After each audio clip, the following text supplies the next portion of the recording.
Hey, this is Edward, acquisitions.com. I'm going to create another video today about analyzing a deal. The reason I want to create it is because a lot of people ask me about this question related to looking at deals and deciding what's a good deal, what's a bad deal. I'll share the screen and hopefully you can understand some of this process. So if you're looking to buy a business or you're considering buying a business, look at this video to analyze an opportunity you're looking at. I use a simple website that's more specialized for US people. So if you're looking to buy a business in the US, this is going to be more specific for you. If you're looking to buy a business in Canada, it might be a little bit of a different website you're using, or if you're buying a business in United Kingdom or UAE or some other market, it might be a different listing website. But again, you need to understand the kind of a thought process I'm having, not necessarily which website I'm using. Because what you're looking to develop as a buyer is you're looking to develop the skill set of looking at deals quickly, understanding what are the things that are affecting the value of a deal and affecting uh, your ability to be able to do the deal, to do the transaction. So we're going to go for this. This is going to be a simple uh, fitness deal, which is essentially a gym in the Florida market.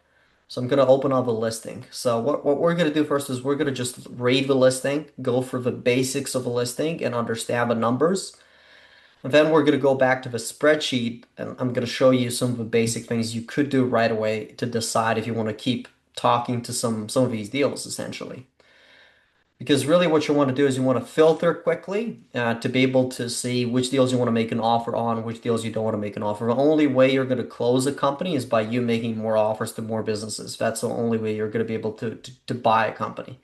You're not just going to see a deal and close that particular deal. You're going to look at a lot of businesses very similar to you buying a home or you buying a performance car or something else. You're going to look at different variants, you're going to look at different options until you get to a specific result. So this is the same thing here. So if you're considering to do that, take a look at what I'm going to do now. Um, so this particular company is a Florida gym essentially in a high growth market. That's what we're claiming. Everything you see here, it's mostly for promotional stuff. It's not necessarily as accurate. So keep that in mind. Everything you're seeing on a listing promotion might not be fully true. So you need to look at that from that perspective. But you're assuming that it is true, and you're gonna calculate the numbers based on some of these numbers to kind of sort of deduct if this is aligned with your needs. So asking price means the purchase price, how much you're going to pay for the company, 2.55. So you're going to pay this amount to buy this private company. Cash flow or seller's discretionary earnings or SDE is 650, which is essentially how much the company is cash flowing annually. So it's the cash that's coming in annually in the company. Um, in general, from an accounting standpoint, cash flow is actually a little bit different than what seller discretionary earning is or net profit with a correct add backs. So it's calculated a bit differently, but on a lot of listing sites, you're going to see that this is a similar number, which is not necessarily the case, but you can still assume this number in the calculations later. So it talks about key highlights. It talks about revenue, so it's 2.2 million revenue. It talks about the fact they have new equipment, which is a good thing. That means you're not going to need to upgrade this equipment in the next few years, or you're not going to need to buy additional things. So that's kind of set and done in this business. It talks about they already have a lot of active members in the business. They have a very particular process of training these members.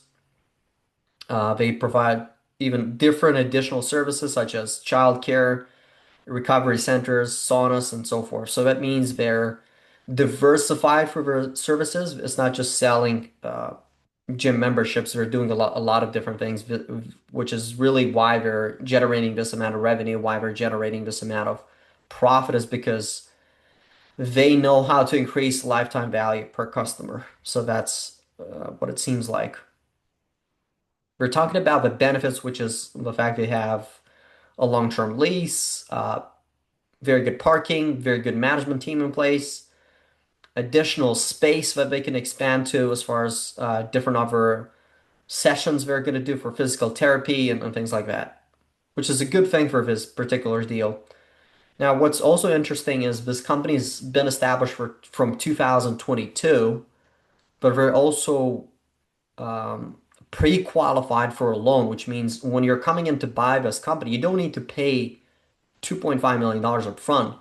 You're going to be able to buy this company just injecting 15% of this deal, which means you can come in with 15% out of his purchase price and get an SBA loan, which is a government-backed loan in the US.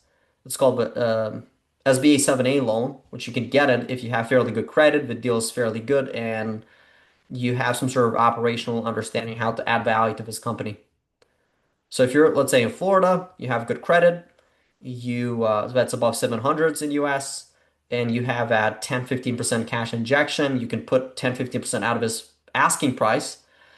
That theoretically means you can approach this deal, you can get it done, right?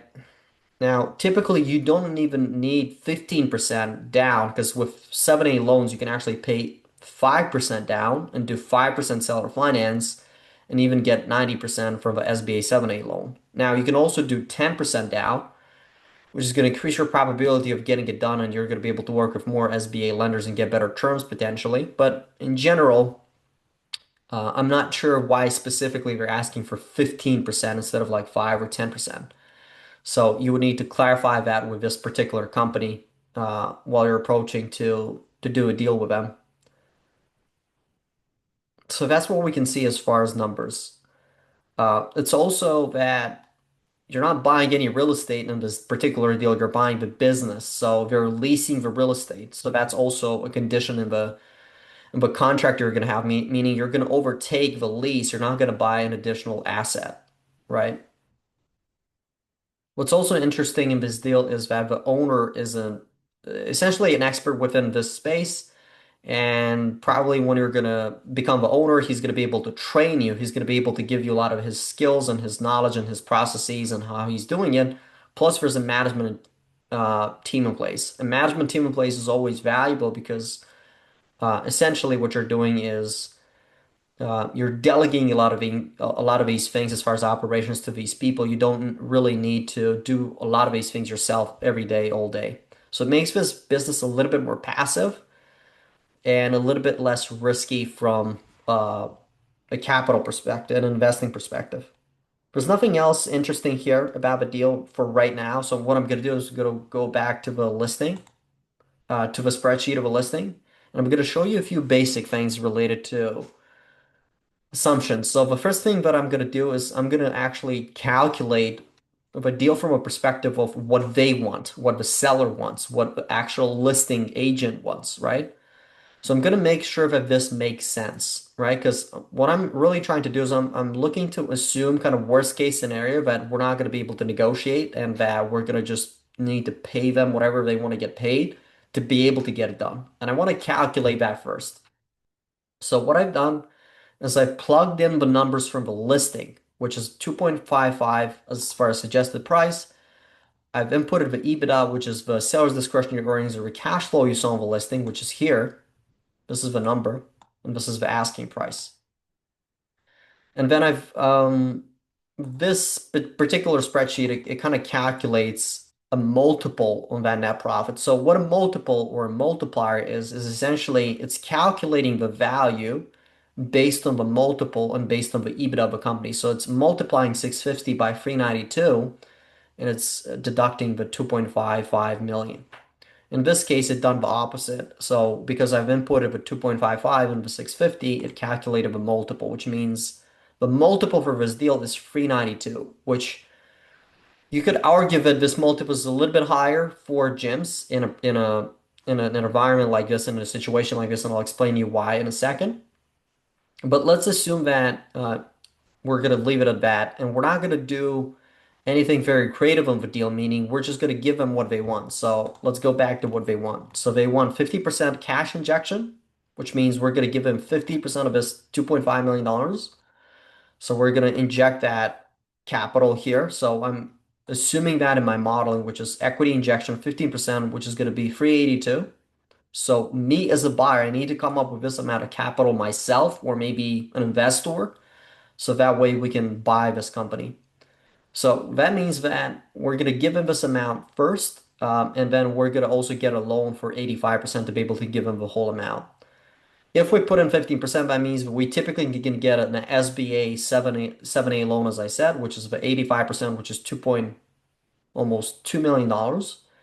Let's assume an interest rate of 11% and 10 years amortization, meaning over a span of 10 years, we're going to be able to pay off a loan.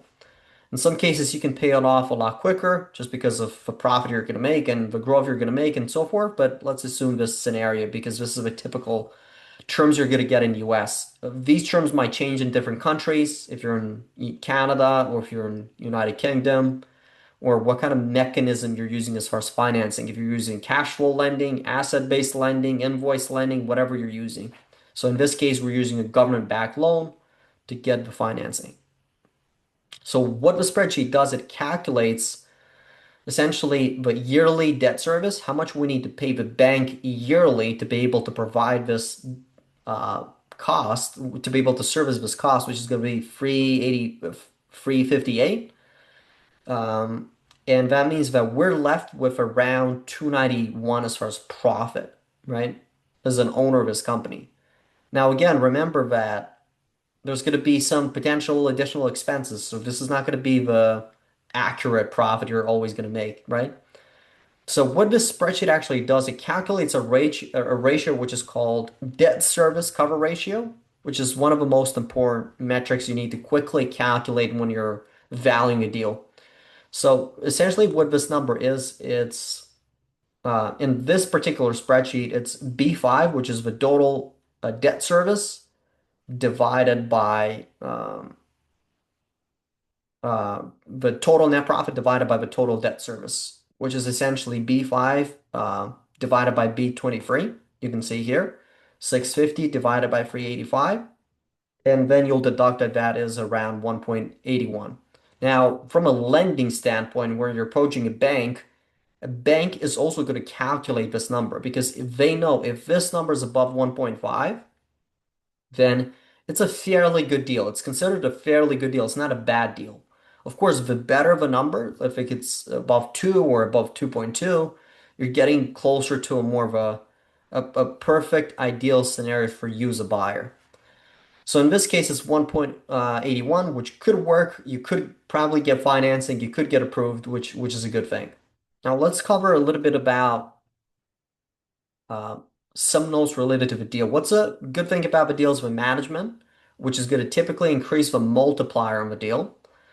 And what's good about the deal is that they're in a high growth area, which is Florida, which this is going to increase the multiplier of this deal. Now, what's not good about the deal is that there's no assets here, so we're leasing the real estate.